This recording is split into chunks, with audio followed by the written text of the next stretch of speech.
Jean chapitre 11, à partir du verset 17, nous commençons à lire quand l'électricité nous a fait défaut.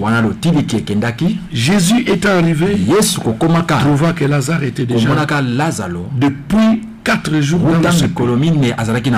Et comme Béthanie était près de Jérusalem, beaucoup de Juifs étaient venus vers Marthe et Marie pour les consoler de la mort de leur frère. Lorsque Marthe a appris que Jésus arrivait, elle alla au-devant de lui, tandis que Marie se tenait assise à la maison. Marthe dit à Jésus, Jésus, si tu étais ici, mon frère ne serait pas mort. Mais maintenant, je sais que tout ce que tu demanderas à Dieu, Dieu te l'accordera. Quelle foi! Au verset 23, Jésus dit, ton fils ressuscitera. Jésus dit, je sais. Lui répondit Marthe, qu'il ressuscitera à la résurrection dernier jour. Jésus lui dit, je suis la résurrection et la vie. Celui qui croit en moi vivra quand même il serait mort. Et quiconque vit et croit en moi ne mourra jamais. Il pose la question à Marie. Crois-tu cela? Elle lui dit, oui Seigneur, je crois que tu es le Christ, le Fils de Dieu qui devait venir dans le monde.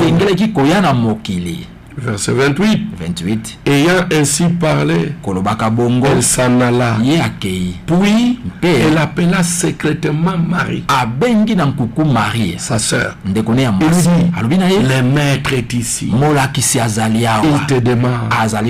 Dès que Marie y entendit, elle s'éleva et alla vers lui. Car Jésus n'était pas encore entré dans le village. Mais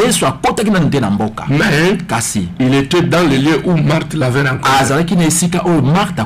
Les Juifs qui étaient avec Marie dans la maison et qui l'a consolé, l'ayant vu se lever, promptement est sorti. Il a suivi, disant, elle va au sépulcre pour y pleurer. Mais lorsque Marie fut arrivée là où était Jésus et qu'elle le vit, elle tomba à ses pieds et lui dit, Seigneur, si tu étais ici, mon frère ne serait pas mort.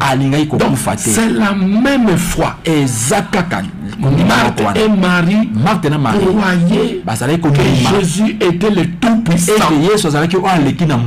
Si tu étais ici, notre frère ne serait pas mort.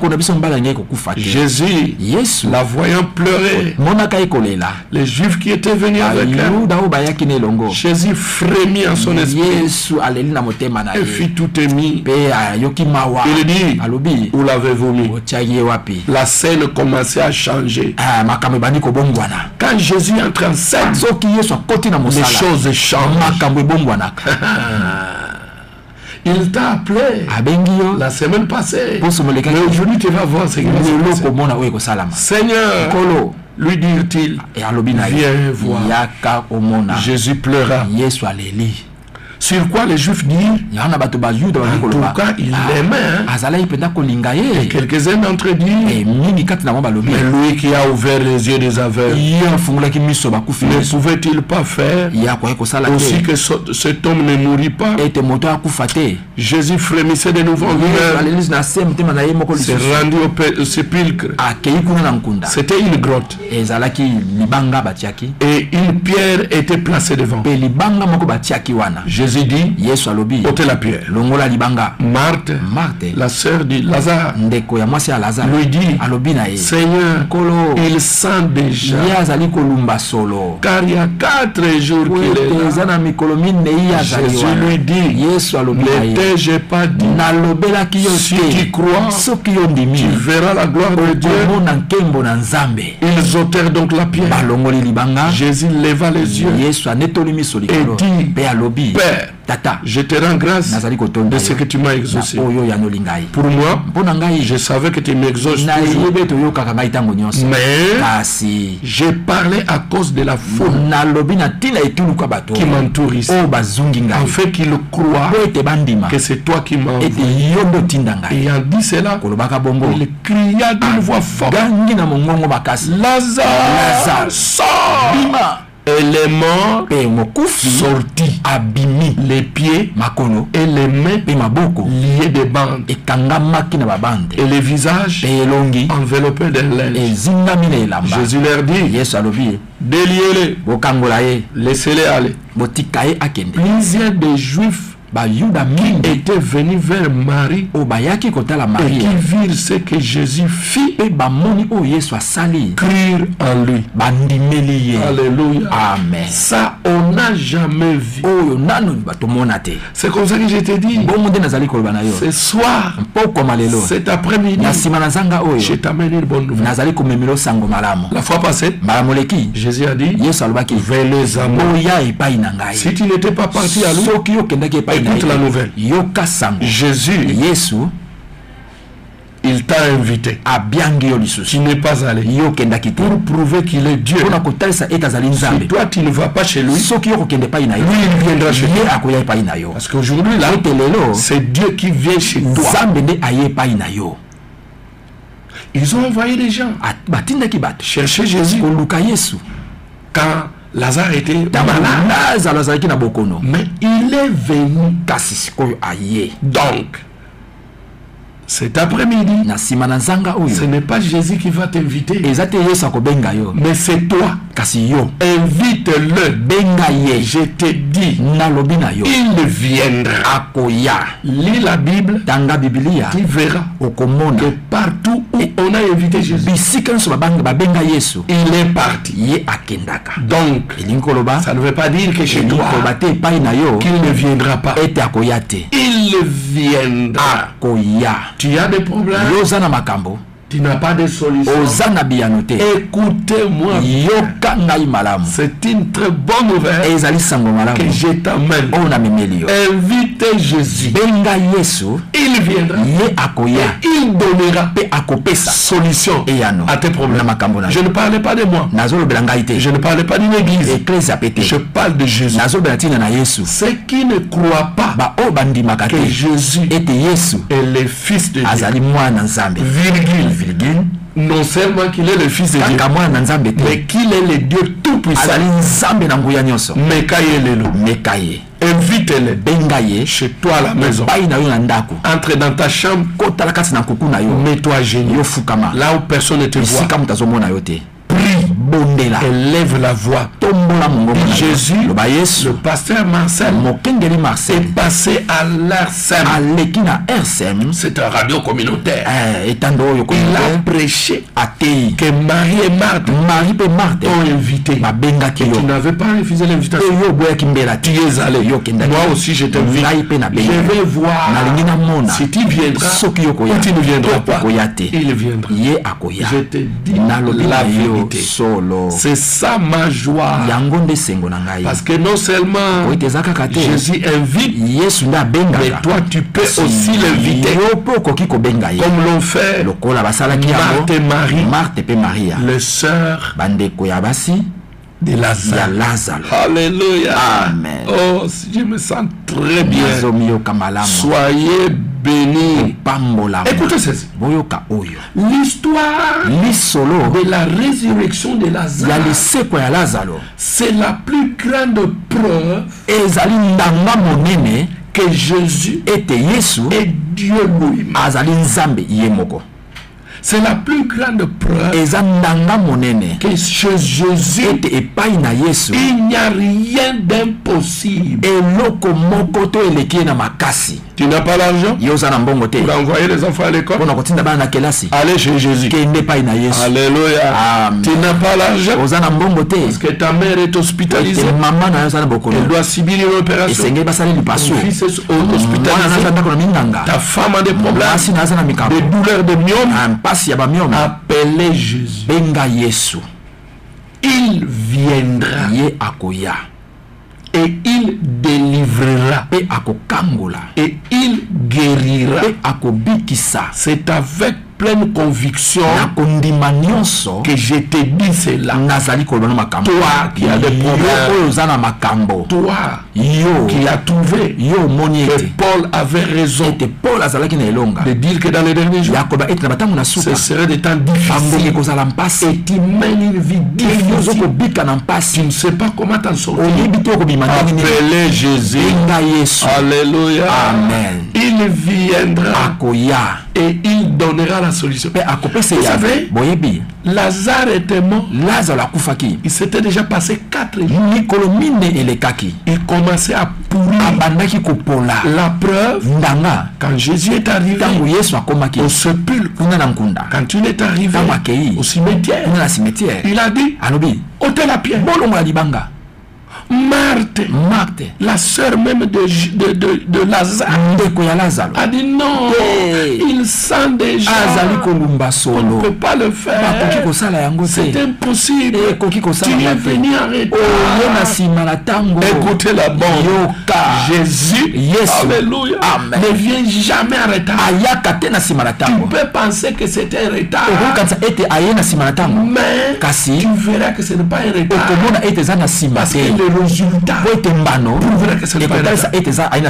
Lazare était malade, il est mort, il était enterré, il commençait à pourrir. Donc l'espoir était terminé. Quand ton espoir est terminé, nous avons un Dieu vivant. Il s'appelle Jésus-Christ. Ça prouve qu'il n'y a qu'un seul vrai Dieu, et il s'appelle le Seigneur Jésus.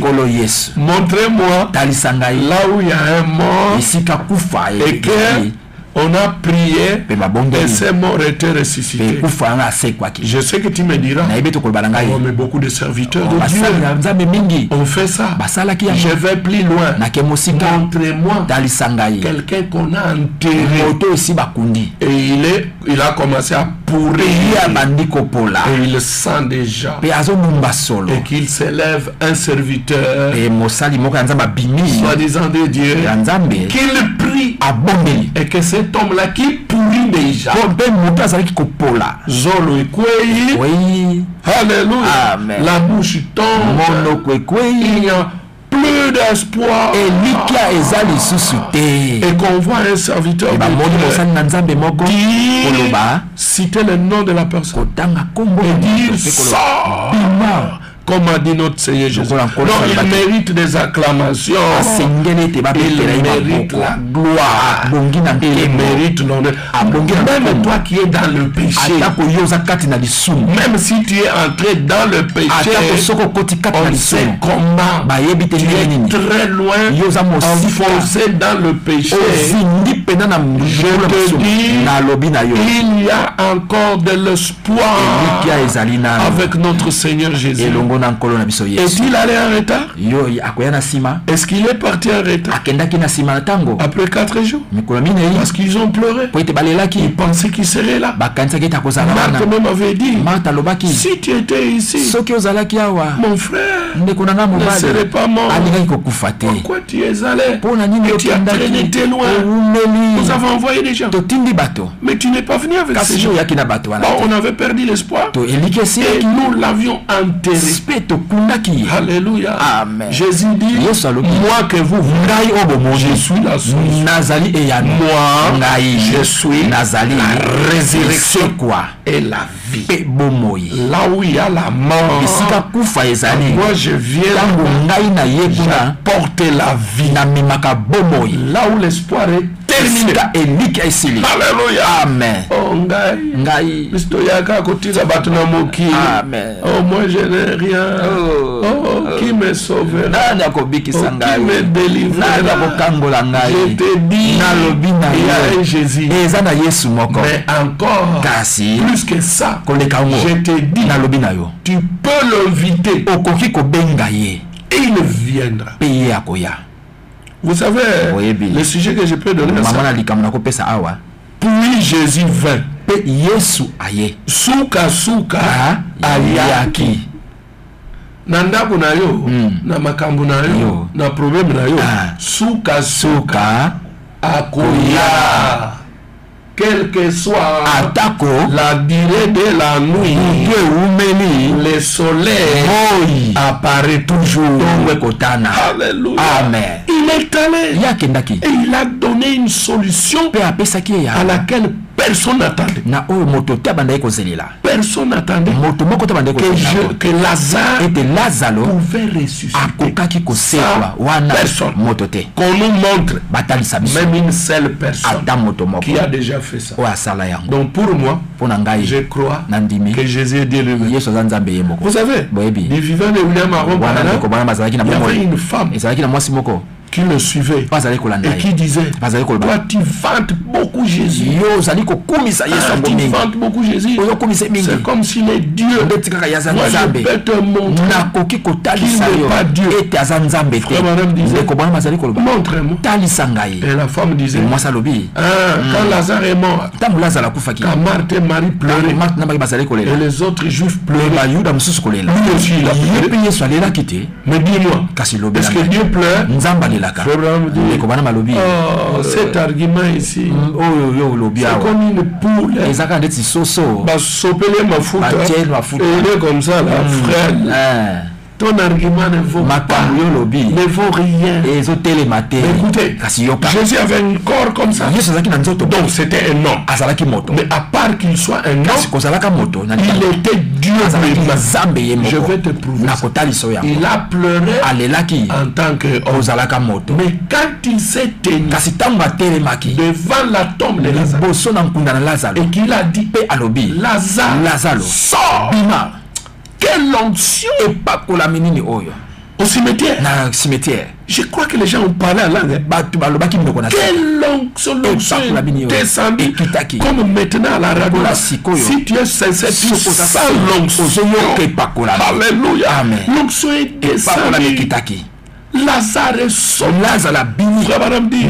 Ma soeur, toi qui penses que je vante beaucoup Jésus et qu'il n'est pas Dieu, je te dis, quand tu pleurais, c'est en tant qu'homme. Mais quand il a ressuscité Lazare, ça, il était plus qu'un homme. Si tu crois ça, même si tu es à la maison, dans ta chambre, même si dans ta voiture, est-ce que tu peux dire Amen? Amen. Est-ce que tu peux crier Alléluia? Alléluia.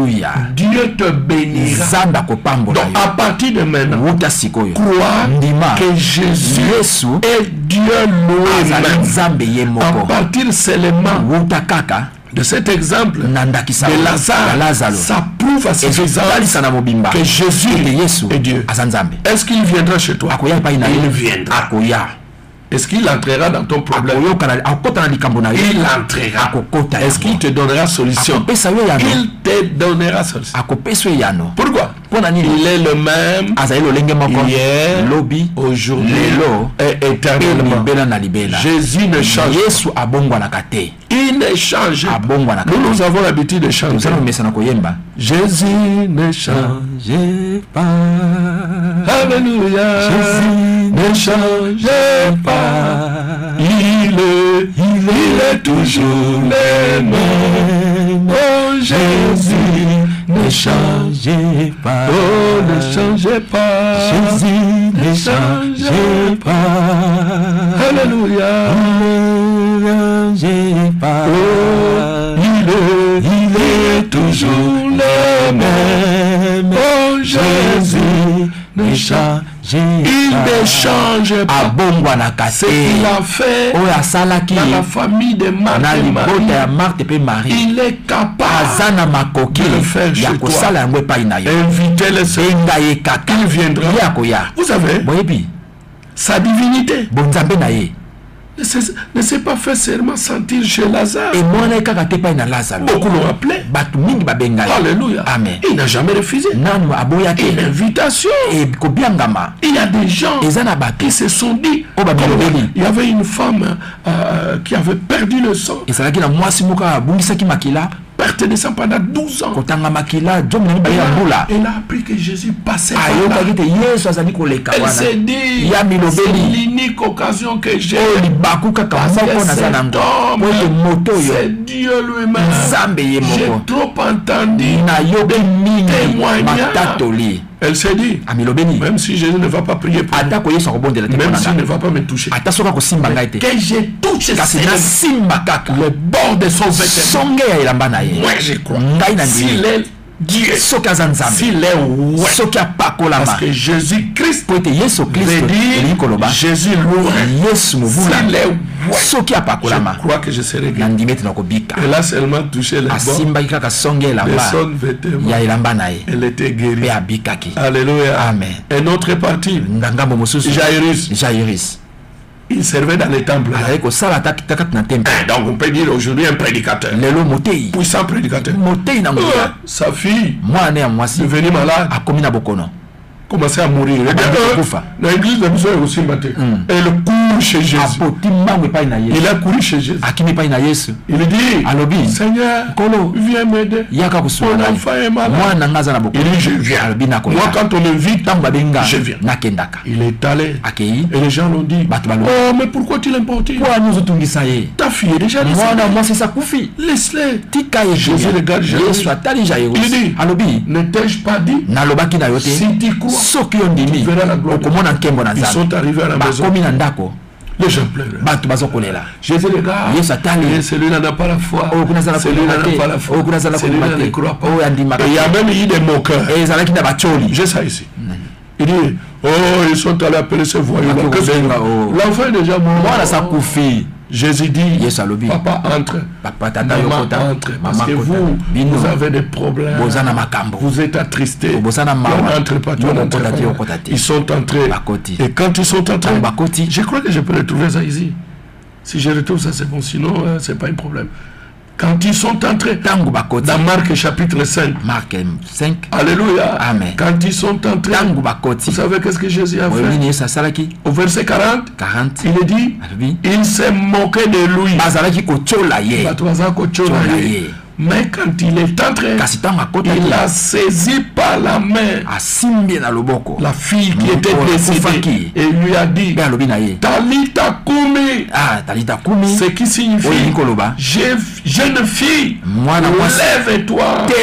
Aussitôt la jeune fille s'est levée et s'est mise à marcher. Alléluia. Notre Jésus est Dieu. Je te répète, problème ne dépasse pas Jésus. Je sais que tu as un problème. Moi-même aussi j'ai des problèmes. Et moi je l'invite toujours. Et je l'ai toujours vu. Je ne peux pas vous mentir. Je vis Jésus tout au long de ma vie. Oui, jusqu'au jour où je le vois. Et je t'appelle, je t'invite. Si la semaine passée tu n'es pas allé à lui, parce qu'il a dit, venez à moi vous tous qui êtes fatigués et chargés, aujourd'hui tu as la chance, non pas que toi tu ailles vers lui, mais lui viendra. Alléluia. Invitez-le et il viendra.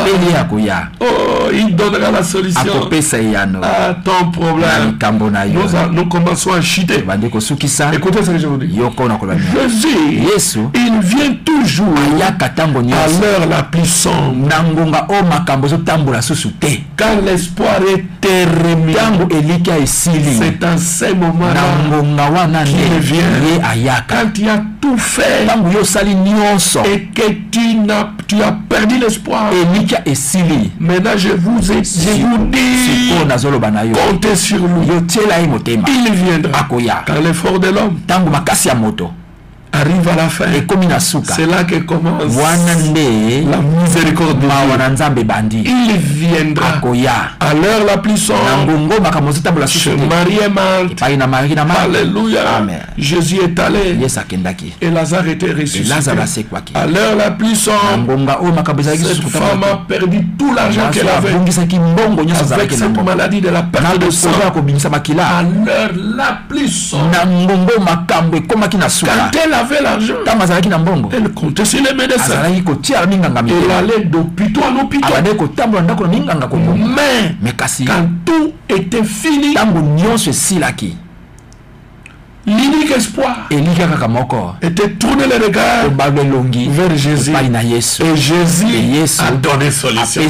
Quel est ton problème? Quel est ton problème? Il donnera solution. Alléluia. De quoi as-tu besoin? C'est ta famille. Je t'amène Jésus. Banzambe baza ebena bokili. Mais on a zombe melayo.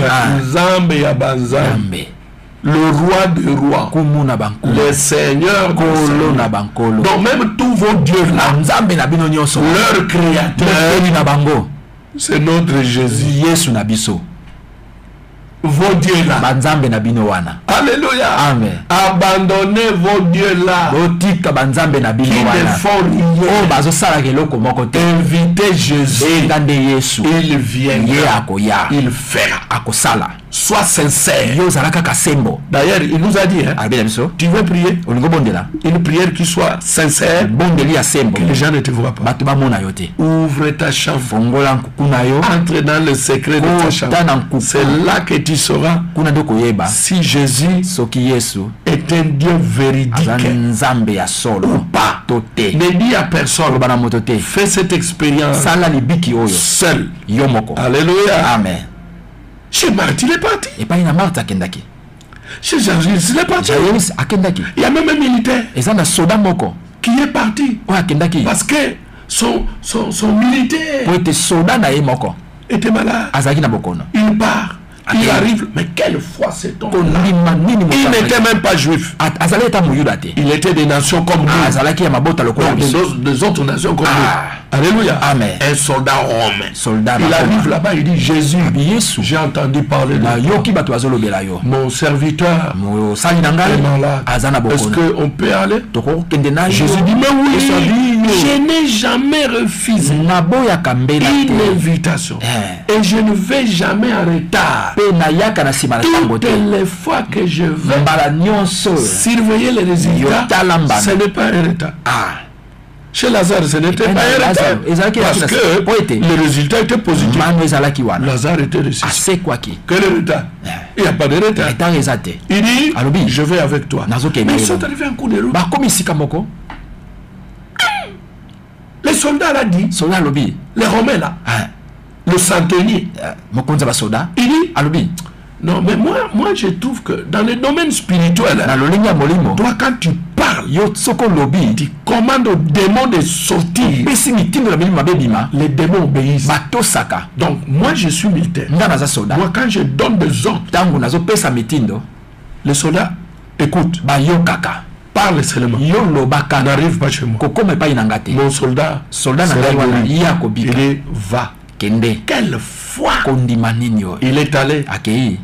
Il trouve le militaire. Il a même demandé à quelle heure. Exactement cette heure. Oh, le temps nous fait défaut.